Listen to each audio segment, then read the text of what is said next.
Pecah Telur Academy dirancang khusus untuk UMKM Indonesia. Materinya komplit, harga seuprit. Untuk info lebih lanjut, silakan hubungi nomor yang ada di bawah ini, atau silakan klik tombol join atau gabung yang ada di channel Pecah Telur.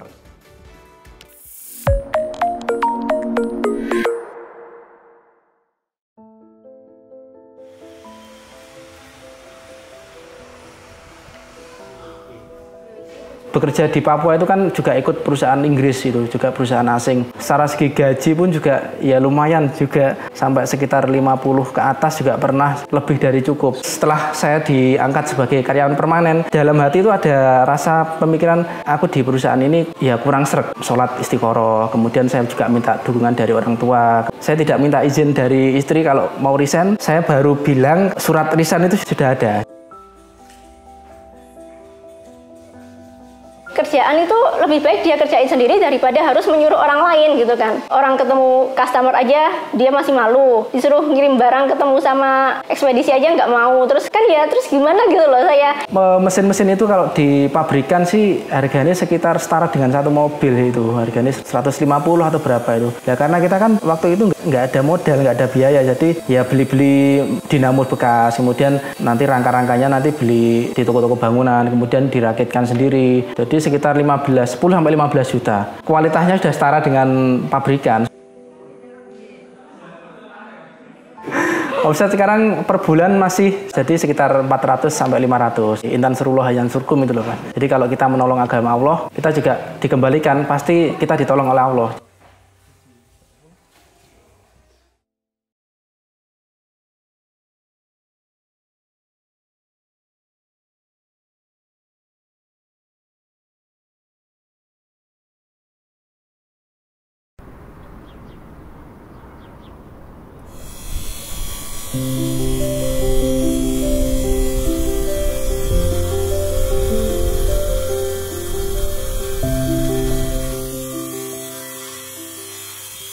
Assalamualaikum warahmatullahi wabarakatuh. Perkenalkan, nama saya Muhammad Irwan Nasruddin. Saya ownernya Auliat Home Decor dan foundernya Auliat Advertising. Perkenalkan, saya Aulia Mahardika. Saya founder dari Auliat Home Decor dan sekarang owner juga dari Auliat Advertising. Karena hobi saya jualan dari dulu, kita mencoba peluang yang ada apa ya yang kira-kira bagus. Jadi saya tiap hari itu coba jalan-jalan tapi nggak beli ya. Jadi hanya melihat-lihat. Kebetulan pas di mall itu ada barang yang menurut saya menarik tapi nilai jualnya tinggi, yaitu lafadz Allah Muhammad dan dihias dengan bunga-bunga sebicik. Sebicik itu motif bunga-bunga yang soft pastel-pastel gitu. Kok setiap barang yang memiliki bunga-bunga pastel seperti itu kok harganya tinggi? Padahal menurut saya itu bisa lah aku dan suami bikin sendiri itu bisa. Nah akhirnya karena ada peluang seperti itu, akhirnya saya mencoba untuk konsultasi ke suami apakah bisa untuk dibikinkan seperti ini, caranya seperti apa, terus kita browsing aja di YouTube. Tapi waktu itu nggak kepikiran untuk berjualan seterusnya karena waktu itu saya masih kuliah posisinya. Akhirnya saya pasarkan, ada yang laku 1,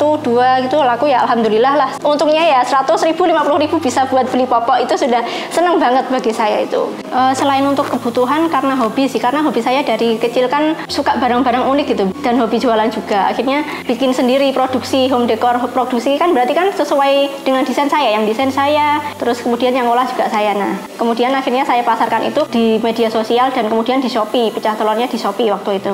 Kemudian ada peluang juga yang di situ harganya masih tinggi waktu itu. Untuk home decor di Kediri pun juga masih belum ada, saya cek. Online pun juga waktu 2017 masih belum se-booming sekarang setelah pandemi ya. Jadinya untuk saya masuk di marketplace itu masih mudah waktu itu. Yang pertama kali dijual itu hanya poster yang berisi foto. Jadi waktu itu kan saya punya foto banyak kan, terus saya desain, terus kemudian dicetak di lembaran kayu kotak biasa. Pokoknya modal itu nggak ada kan karena memang waktu itu keterbatasan modal juga. Jadinya ya hanya mengandalkan desain, kemudian saya cetakin di luar, terus kemudian saya foto yang bagus karena saya kebetulan juga hobi fotografi kan. Jadi saya suka foto barang-barang yang sudah saya bikin semenarik mungkin, kemudian saya posting di akun sosial media saya itu. Jadi produk pertama saya ya poster yang berisi foto, jadi bisa custom, ada namanya, terus kemudian ada ucapan-ucapan yang misalkan untuk ulang tahun, untuk pernikahan, untuk kado apapun itu bisa di custom di saya di Auliat waktu itu. Dulu kan waktu awal-awal dia buat produk, mengiklankan produk itu kan sebenarnya awal-awal aku dulu setelah di PHK. Jadi kalau dari segi aku sendiri nggak ada minat, nggak ada ketertarikan untuk buka usaha seperti itu. Jadi memang dari kecil sampai kuliah atau sampai setelah kuliah memang didikan saya dari orang tua itu memang menjadi karyawan yang benar-benar profesional. Waktu awal kita buka usaha itu tahun 2018. Nah, sebelum tahun 2018 sekitar 2016 sampai 2 tahun itu kan saya habis kena PHK perusahaan migas di Papua. Tabungan saya waktu bekerja itu kan ya mau nggak mau juga digunakan untuk kebutuhan sehari-hari. Kemudian istri saya juga kuliah di Surabaya harus biaya SPP, kemudian harus mengeluarkan transportasi buat kesana kesini. Nah, dulu kan memang untuk anak-anak teknik itu kan memang idaman untuk buat bekerja itu kan di pertambangan, di migas, itu goalnya karir itu seperti itu. Nah, waktu itu memang aku lagi suka-suka untuk bangga-bangganya untuk bekerja di situ. Terus akhirnya kena PHK, kemudian ngelamar di perusahaan lain kok nggak ada yang menerima. Akhirnya ya meneruskan apa yang diinginkan oleh istri saya, termasuk buka home decor itu. Awal-awal 2 tahun nganggur itu kan sempat jual motor juga. Jadi dari motor semuanya itu barang-barang dijual sampai kado saya, kado pernikahan, barang-barang bekas saya. Karena hobi saya dari kecil jualan. Kok nganggur ya di rumah ngapain? Butuh uang juga kan. Akhirnya kudung-kudung bekas, baju-baju yang sudah nggak saya pakai itu saya pasarkan online. Bisa buat beli popok bisa.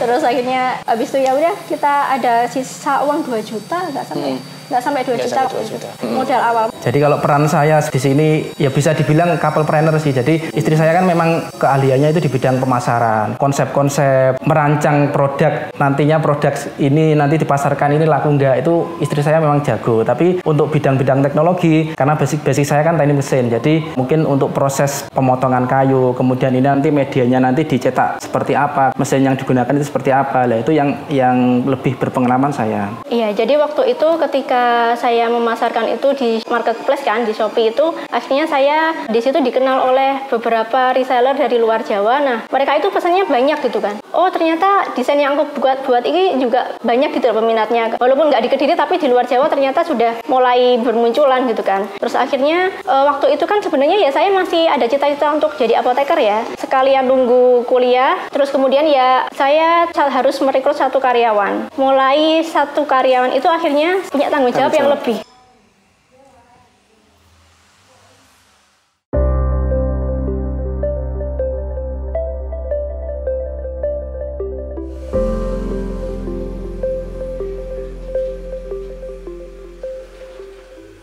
Jadi setelah kurang lebih berjalan hampir setahun lah ya, hampir setahun itu kan memang untuk urusan kayak pemasaran itu kan memang istri saya. Lah kebetulan waktu awal-awal buka itu kan saya ada panggilan kerja di Kediri sih, di Kediri. Nah saat itu memang sudah jalan saya bekerja, kemudian istri saya juga meneruskan usaha di rumah. Nah saat berjalannya usaha itu kemudian kan pesanannya juga semakin meningkat. Waktu saya bekerja juga istri saya juga sering WA, kemudian masalah mesin, masalah apa-apa itu kan otomatis untuk masalah teknikal kan memang istri saya kan ada kekurangan di situ. Jadi mesin nanti yang digunakan mesin apa, kemudian nanti buat proses ini pakai apa, kemudian teknik dalam perkayuan itu seperti apa. Ya mau nggak mau kayak semi teknikal itu kan harus berkecimpungan dengan jiwa laki-laki gitu loh. Nah terus setelah saya diangkat sebagai karyawan permanen, di situ sempat dalam hati itu ada rasa pemikiran ini kok kayaknya aku di perusahaan ini ya kurang sreg. Akhirnya sholat istiqoroh, kemudian saya juga minta dukungan dari orang tua. Waktu minta izin dari orang tua, ya saya diizinkan resign. Jadi akhirnya saya tidak minta izin dari istri kalau mau resign. Saya baru bilang kalau surat resign itu sudah ada. Jadi baru bilang ke istri kalau Dek, saya sudah tidak bekerja di sini. Nah dari situ memang konflik demi konflik dengan istri saya bermunculan. Nah pertama kan memang istri saya kan pengen kalau saya juga harus di bidang saya, jadi harus profesional di perusahaan. Jadi mau nggak mau harus kerja di perusahaan. Saya niatnya itu juga bekerja di situ, tapi karena ada Auliat Home Decor ini, jadi kayak tujuan niat saya itu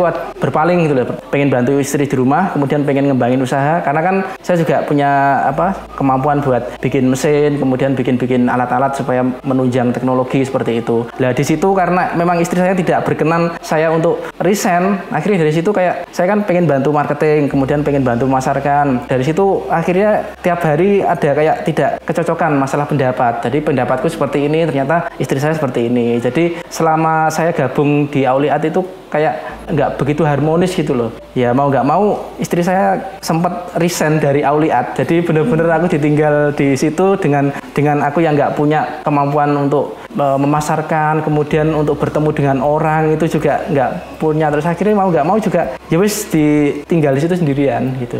Iya, jadi waktu itu saya tuh sangat tidak setuju ketika suami saya resign untuk masuk di Auliat. Tidak setuju karena ya itu, saya tuh masih waktu itu takut, kan namanya usaha kan naik turun ya, naik turun. Nah, nanti ada cadangannya gitu loh ya, namanya berumah tangga kan pasti, apalagi masih usaha mengawali, kan pasti saya berpikirnya butuh untuk sesuatu yang permanen gitu di perusahaan. Nah, kemudian setelah suami saya resign dan kemudian terjun di Auliat, ternyata jiwa-jiwa karyawan suami saya itu masih benar-benar di situ. Karyawan motong kayu, dia ikutan motong kayu, desain, dia ikutan desain. Untuk seorang owner kan tugasnya tidak hanya itu. Sebenarnya banyak hal yang dipikirkan untuk mengembangkan bisnis kan, seperti untuk menggaji karyawan, kesejahteraan karyawan, memajukan usaha itu kan perlu pemikiran. Nah, sedangkan suami saya ketika resign itu ya ini hanya motong kayu, terus kemudian benahin mesin, terus di dalam hati saya, ini kok gini terus ya? Maksudnya ya harusnya kamu itu bantu saya untuk mengembangkan bisnis ini. Banyak yang hal dipikirkan daripada tekniknya aja gitu loh. Hari demi hari tuh ya itu semakin banyak ketidakcocokan karena sangat susah menyatukan dua kepala dalam satu perusahaan ya. Memerintah karyawannya itu saja suami saya masih lebih baik dikerjakan sendiri gitu loh. Jadi ketika ada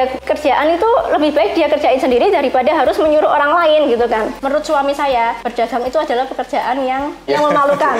Saya tuh malu untuk berjualan, memang bukan passion saya. Orang ketemu customer aja dia masih malu, disuruh ngirim barang ketemu sama ekspedisi aja nggak mau. Terus kan ya terus gimana gitu loh, saya mau nggak mau akhirnya karena saya sudah mentok ya, udah diajarin gini tetap aja dia tuh tandang sendiri, lebih ditandang sendiri. Akhirnya saya memutuskan untuk keluar aja karena untuk pembelajaran setiap orang kan beda-beda. Mungkin dengan saya keluar suami saya akan lebih mengerti kalau tugas seorang owner itu masih banyak di belakang seperti untuk pengembangan pemasaran gitu. Iya, saya cabut aja soalnya yang dipertaruhkan itu juga rumah tangga sih menurut saya. Jadi dari kalau tiap hari ada pertengkaran kan ya ngapain gitu loh, kita usaha itu buat keluarga kan. Kalau misalkan nggak bisa damai ya mending salah satu mungkin bisa mundur ya, kemudian saya aja yang mundur gitu. Ketika resign ya yang saya lakukan yaitu untuk riset produk kedepannya sih. Kalau untuk apalagi home decor dan produk-produk custom gitu kan pasti ada pembaruan untuk model-model gitu kan. Jadi sebenarnya saya ya pas meninggalkan itu ya tetap mencari peluang untuk kedepannya seperti apa, cuma tidak saya sampaikan langsung kepada suami. Suami saya resign itu otomatis kan kita 24 jam ketemu. Jadi di dalam 24 jam itu kayak rasanya ada aja sesuatu yang dipermasalahkan gitu. Saya kan juga memantau perkembangan toko seperti apa. Gitu. Iya, tetap saya pantau kan eman-eman gitu kan. Itu kan yang mendirikan saya gitu. Masa saya tinggal begitu aja kan. Terus ya akhirnya saya lihat kok suami saya sudah mulai mau ketemu sama customer, sudah berani. Terus sudah mulai sama karyawan berani untuk memerintah, mengarahkan. Nggak semuanya ditandangi sendiri. Terus kok tokonya juga ratingnya juga bagus, penjualannya meningkat, terus karyawannya pun juga tambah banyak. Akhirnya waktu itu suami saya ya masih merayu saya gitu kan untuk maksudnya membuktikan kalau dia tuh sudah tidak seperti dulu yang jiwanya benar-benar karyawan gitu, nggak ada jiwa pengusaha ya. Itu akhirnya saya melihat kok suami saya sudah ada jiwa usahanya, akhirnya ya saya kemudian kembali itu terus mendukung yang produk baru advertising itu.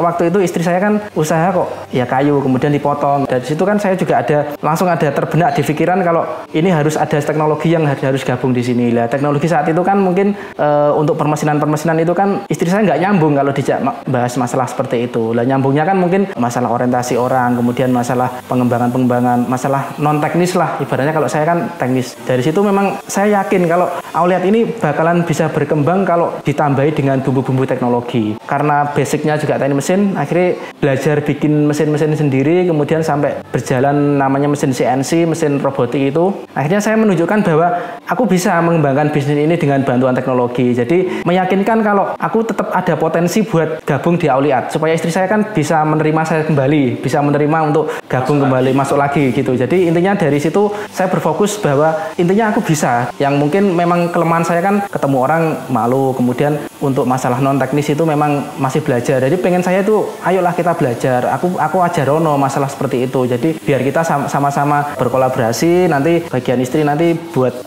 yang non teknis, kemudian saya teknisnya seperti itu. Tapi dari situ nggak semudah. Jadi harus ada kayak pembuktian atau apa supaya istri saya juga percaya dengan saya. Jadi waktu itu kan ada produk-produk yang memang harus pakai teknologi dan produk itu di luar atau di Shopee itu masih jarang. Contohnya kayak tulisan-tulisan ukir, tulisan seperti ini. Itu kan bukan manual lagi begini. Jadi pakai teknologi laser, kemudian pakai teknologi mesin. Nah, itu kan harus pakai robotic controller. Kalau pakai manual, kalau ukurannya cuma 30, 20 itu kan masih bisa. Tapi kalau sampai 1 meter sampai 40 kayak bermeter-meter kan nggak bisa.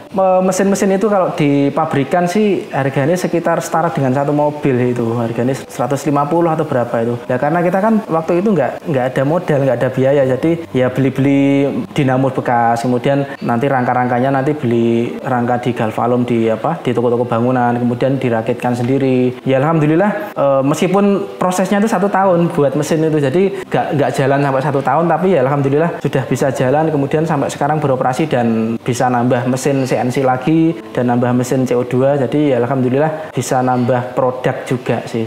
Cuma kalau pabrikan kan memang covernya itu terlihat mewah, jadi di cover dengan plat besi yang mewah, tapi secara segi struktural, secara segi spesifikasi mesin itu sama sih sebenarnya. Kita bikin produk dengan nominal 10 juta, 20 juta, spesifikasi sama, mungkin casingnya nanti berbeda agak sedikit kurang, tapi secara segi fungsi sama dengan pabrikan. Kita kan ada art dan teknologi. Art itu ada, kalau tidak diimbangi dengan teknologi, atau sebaliknya teknologi ada tapi tidak diimbangi dengan art, itu bakalan ya kurang menarik. Lah itu kan kita di sini sudah menerapkan art dan teknologi. Jadi ya mungkin kalau dibandingkan dengan kompetitor lainnya, kelebihan Aulia Art ini memang dari segi pertama custom. Di kompetitor lain itu kebanyakan ya 7 hari, 14 hari. Tapi kalau di Aulia Art karena memang ada teknologi yang mendukung, jadi custom model apapun, bentuk apapun itu kita patok 2 hari jadi. Jadi baik itu pesanan yang harga mulai dari 10.000 sampai jutaan itu. Jadi selain itu kita juga ada beberapa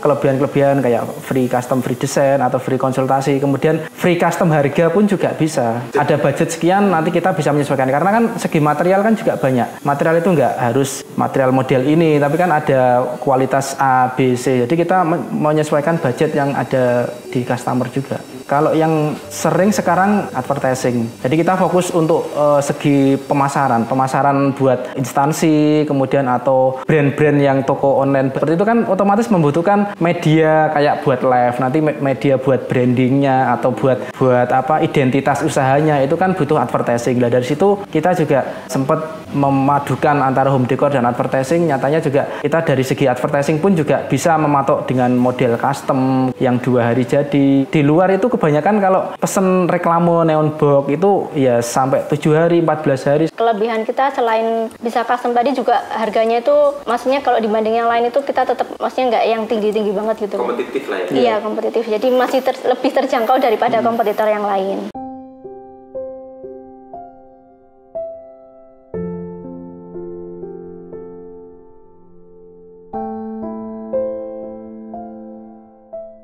Nah, emang setelah nikah itu cita-citanya itu pengen berumah tangga sendiri. Jadi pengen di suatu rumah sendiri, entah itu ngekos atau entah itu apa lah. Saya sendiri kan juga kendala masalah biaya gitu. Nah, saat saya menjalankan Aulia Art itu saya juga membuktikan insya Allah saya bisa membangunkan rumah. Saya kan nggak punya uang sama sekali kan dulu. Dulu pernah ada uang itu 20 sampai 25 juta. Itu memang nggak dibuat untuk kepentingan usaha. Memang saldo di ATM seperti itu. Saat itu saya juga bilang ke ibu mertua, "Bu, aku pengen bangunkan rumah Aulia. Tapi aku cuma punya uang itu 20 juta, 25 juta. Pengen pinjem di bank." Terus saat itu langsung dimarahi. Jadi intinya jangan sampai rumah tangga kita itu diembel-embeli oleh bank. Mungkin untuk segi awal-awal itu emang enak di awal, tapi akhirnya nanti ya menimbulkan ya mohon maaf kayak riba. Karena kan memang dari segi orang tua sama mertua itu kan bener-bener dari awal menikah sampai sekarang sampai pensiun itu kan memang menjauhi masalah bank, masalah riba. Ya alhamdulillah hasilnya juga sudah ada hasilnya dan diterapkan ke anak-anaknya. Jadi saya dulu juga sempat mikir intinya ya gak bakalan iso nek gak pinjem bank, seperti itu kan pikiran saya. Terus akhirnya aku bismillah, kemudian juga istikharah lagi, terus kemudian ada tekad, kemudian ada niat untuk bangun pondasi. Dari 20 juta itu ternyata habis buat beli batu sama beli besi-besi itu. Uangnya sudah habis, kemudian jalani tukang seperti apa. Terus saya juga dinasihati sama orang tua. Wes nek niatmu bangun rumah, niatmu pengen ibaratnya pengen mengembangkan bisnis, kemudian pengen biar teman-teman karyawan itu bisa lebih banyak atau bisa membarokahkan tempat usahanya, nanti wes bismillah insya Allah enak pertolongan, insya Allah ada pertolongan. Dari situ saya bismillah ternyata sempat jalan seminggu 1 bulan itu kok ternyata kok dalam usahanya kok ada peningkatan, kemudian tiap hari bisa beli semen, kemudian tiap hari bisa beli bata, sampai setahun sampai 2 tahun tukang jalan, alhamdulillah sekarang jadi seperti ini. Lah di situ kan juga sempat berpikiran, oh ternyata memang pola pikir orang itu kadang secara teoritikal sama apa yang itu kan nggak sama. Jadi secara teori kan nggak mungkin dengan dana sekitar 20 juta bisa bangun rumah, ya mohon maaf senilai mungkin hampir 1 M. Ternyata juga berkat doa, kemudian berkat orang-orang yang di sebelahnya, terus berkat niat kita untuk bisa mewujudkan keinginan istri atau bisa membahagiakan karyawan-karyawan, itu memang ada aja rezekinya di situ. Ya, entah rezeki dari usaha yang meningkat, kemudian bertambahnya karyawan, kemudian bertambahnya orderan yang semakin hari semakin meningkat. Dari situ sampai saat ini juga saya menerapkan ilmu itu. Jadi meraihnya lewat dibuatin rumah? Lewat, iya. Memang saya segi kata-kata itu nggak bisa. Perbuatan langsung. Jadi aku menunjukkan kalau ya wis aku bisa membangun. Ya lewat perantara mungkin dengan doa atau apa. Ya nyatanya aku bisa mewujudkan mungkin salah satu keinginan istri saya bertempat tinggal di sini. Jadi saya tuh sering banget kemana-mana untuk nyari rumah yang subsidi. Jadi yang subsidi pun nggak apa-apa. Misalkan bangun tanpa cat, tanpa keramik pun saya nggak apa-apa waktu itu. Pokoknya saya bisa hidup mandiri sendiri gitu loh. Karena ya itu ya, saya dari kecil itu ya punya hutang budi banyak gitu loh ke orang tua. Maksudnya belum bisa membanggakan, terus kemudian setelah nikah malah kuliahnya aja belum selesai. Padahal orang tua saya itu udah membiayai saya dari awal kuliah tuh udah banyak, maksudnya sampai hutang-hutang gitu kan. Setelah saya menikah tuh nggak tambah meringankan, tapi malah menambah beban. Yang awalnya saya cuma pengen ngontrak aja nggak apa-apa, yang penting saya nggak merepotkan orang lain, terus saya juga bisa meneruskan karir saya sebagai wirausaha untuk bisa fokus gitu ya. Saya nggak muluk-muluk, pokoknya saya pengen bikin rumah walaupun tipe 36 yang pokoknya udah ada pintunya, udah bisa ditempati, saya mau, walaupun nggak ada cat, nggak ada lantai, udah saya mau nempatin itu. Luas tanahnya sih sekitar 20 kali 70 meter. Lah untuk pembangunan rumah ini sekitar 80% ya. 80% itu bangunan, kemudian 20%-nya saya tanah. Tiap hari itu kayaknya di rekening kita tuh emang nggak pernah ada uang gitu. Tapi alhamdulillah jadi gitu ya. Nggak pernah dihitung juga waktu itu untuk biayanya. Sampai sekarang pun kalau ditanya ini habis berapa nggak tahu. Sampai saya nggak tahu.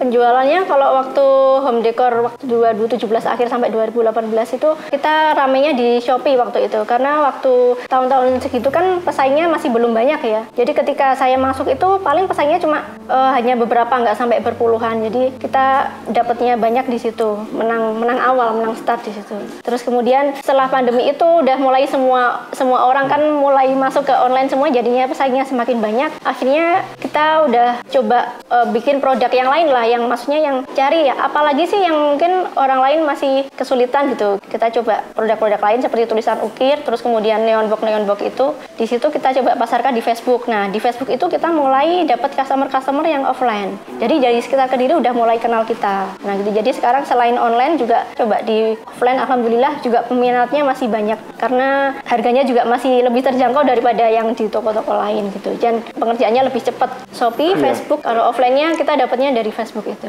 80-85% itu Shopee. Jadi makanya kita kan di sini berani mengeluarkan budget lebih kayak iklan buat di Shopee, itu memang bener-bener kita babat awalnya kan di Shopee. Jadi untuk traffic yang semakin ramai kan di Shopee. Kalau di Facebook kan cuma ya mungkin akhir-akhir tahun ini aja. Tapi ya kita di situ juga mencoba ngiklan, kemudian mencoba memasarkan di grup atau memasarkan di media lain. Jadi memang yang untuk saat ini memang yang paling omset yang paling besar itu ya di Shopee. Budget iklannya berapa di Shopee?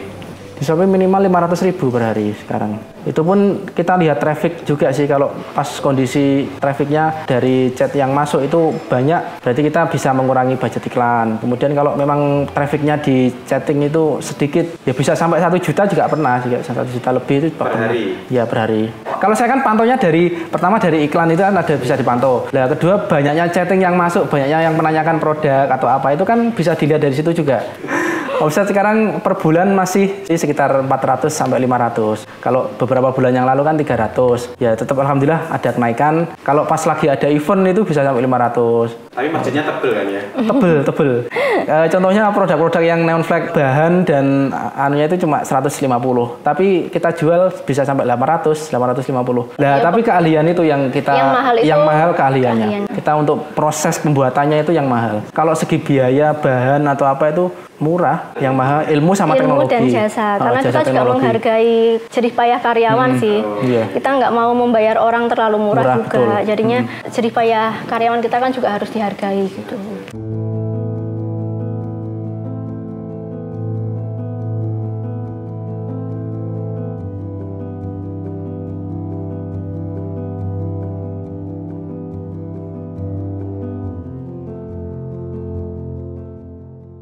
Kalau saya titik terendahnya itu ketika waktu itu kan saya nikah di semester 6. Harusnya kan semester 8 kan sudah lulus. Nah, kemudian setelah nikah itu harapan saya bisa mendukung kuliah saya. Nah, di semester 1 tahun kemudian itu ternyata saya malah hamil. Nah, kemudian di situ tuh teman saya udah lulus semua.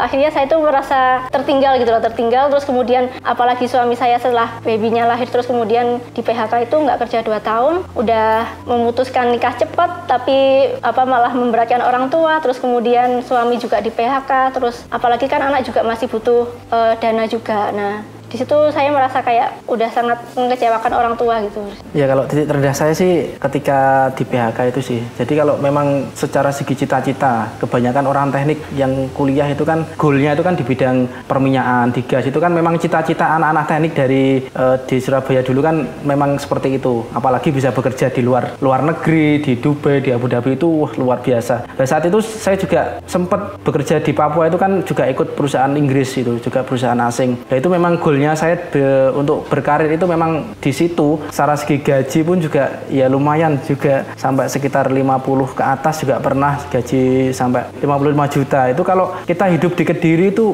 sudah lebih dari cukup. Dambaan cita-citanya bener-bener ya Allah sudah endingnya di sini. Berarti nanti selanjutnya nanti juga ibaratnya menetap di sini. Terus ternyata setelah itu di PHK itu udah bener-bener kayak cita-cita yang kita siapkan lewat kayak sertifikasi apapun itu sudah lenyap, sudah hangus. Jadi terus kemudian setelah itu kan kita tinggalnya bersama istri di rumah mertua. Kayak keluarganya Aulia ini sendiri kan orang-orang yang tanda kutip orang-orang kedinasan. Masnya pertama polisi, masnya kedua polisi, ibunya juga di kedinasan, bapaknya polisi. Lah itu kan tanda kutip orang-orang berpendidikan semua. Jadi kalau saya sudah nganggur terus kemudian di rumah usaha kayu. Jadi memang benar-benar rasa jiwanya sebagai seorang laki-laki benar-benar kayak jalan hidup yang tak jalani selama ini kok separah ini. Kemudian kita kan dulu pakai manual itu masih pakai mesin skruso itu Mas, mesin skruso gergaji kayu yang pakai manual. Lah itu kan bener-bener aku mau mengoperasikan itu harus mencari jam-jam istirahatnya bapak dan ibu. Jangan sampai mantunya itu bekerja sebagai itu. Jadi sampai sebelum subuh itu aku jalani motong kayu sampai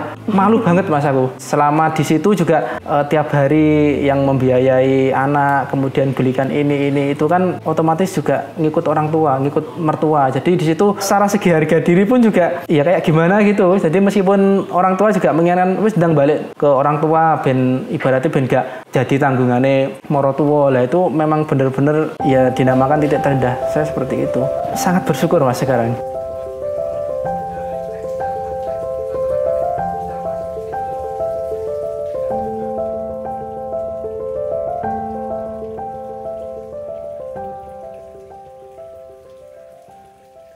tentang jodoh pun saya sudah berdoa dari kecil, sudah saya doain. Pengen jodoh yang seperti apa gitu. Jadi dari waktu kecil itu saya sudah berdoa ya itu lagi kembali ke ajaran ibu saya. Pokoknya kamu jangan sampai lepas dari doa. Segala hal yang bisa merubah qadar kamu itu hanya doa. Selain itu nggak bisa. Jadi berdoa ketika pengen dapatnya jodoh itu jodoh yang baik, soleh, tanggung jawab, yang secara fisik mungkin bertubuh tinggi, ganteng gitu sih.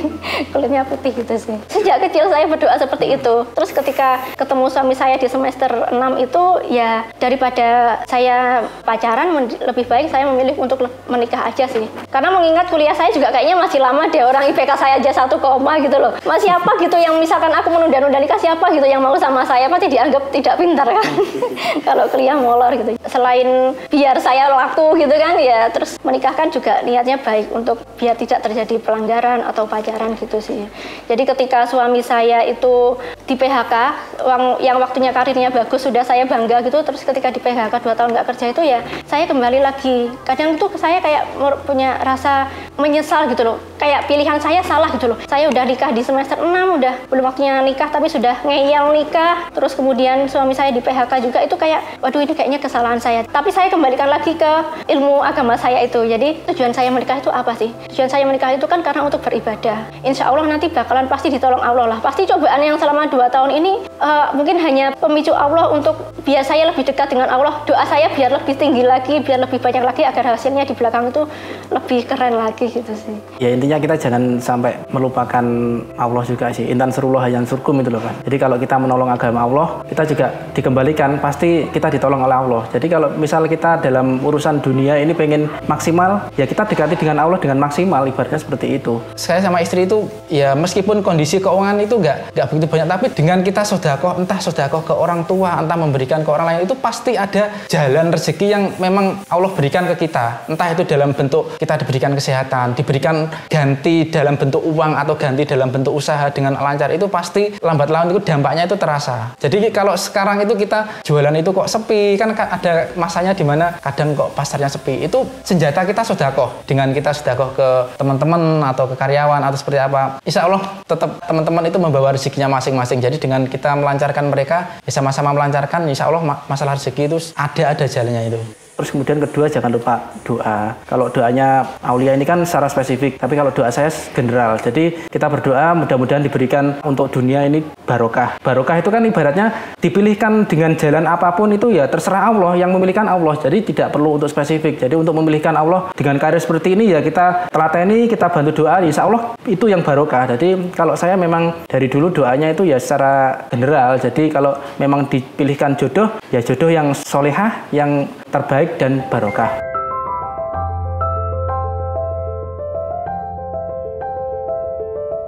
Saya Irwan dan saya Aulia. Kami dari Aulia Production. Wassalamualaikum warahmatullahi wabarakatuh. Waalaikumsalam warahmatullahi wabarakatuh. Sidang Mas. Suami saya resign itu otomatis kan kita 24 jam ketemu. Jadi di dalam 24 jam itu kayak rasanya ada aja sesuatu yang dipermasalahkan gitu. Selama saya gabung di Auliat itu kayak nggak begitu harmonis gitu loh. Ya mau nggak mau istri saya sempat resign dari Auliat. Tapi nggak resign rumah tangga kan? Alhamdulillah enggak.